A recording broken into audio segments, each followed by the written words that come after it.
అసభ్యకర పోస్టులపై కేసులు పెడితే తప్పేంటి?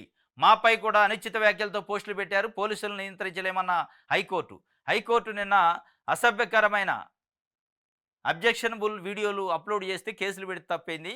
పోలీసులని యాక్షన్ తీసుకోవద్దని చెప్పలేము మేము అన్నది కోర్టే. అసభ్యకరమైన పోస్టులు పెడితే చర్యలు తీసుకోవాలా? తీసుకోవద్దని ఎవరు చెప్పరు. చట్ట ప్రకారం అసభ్యకరంగా పోస్టులు పెడితే అది ఏ పార్టీ అయినా, ఏ నాయకుడినైనా అరెస్ట్ చేయాల్సిందే. చర్యలు తీసుకోవాల్సిందే.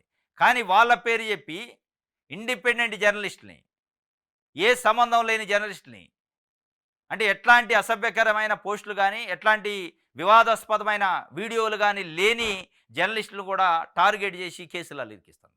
అది గమనించాల్సిన అవసరం ఇయ్యాల ప్రజలుంది. ప్రజలు గమనిస్తున్నారు వాస్తవంగా. మరి కోర్టుకి అర్థమైందో లేదో తెలవదు గానీ, కోర్టు ఆ యాంగిల్‌లో చూసింది.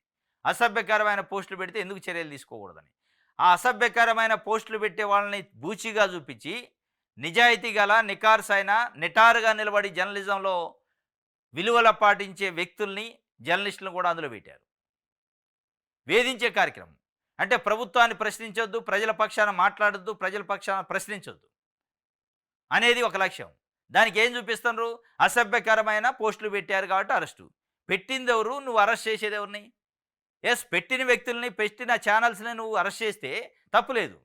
వాళ్ళను బూచిగా చూపించి, వాళ్ళపైన తుపాకీ గన్ను పెట్టి, న్యూట్రల్‌గా ఉండే వాళ్ళని, ఇండిపెండెంట్ జర్నలిస్టులు, విలువలతో కూడిన జర్నలిజం చేసే వాళ్ళని కూడా మీరు కాల్చే ప్రయత్నం చేస్తున్నారు.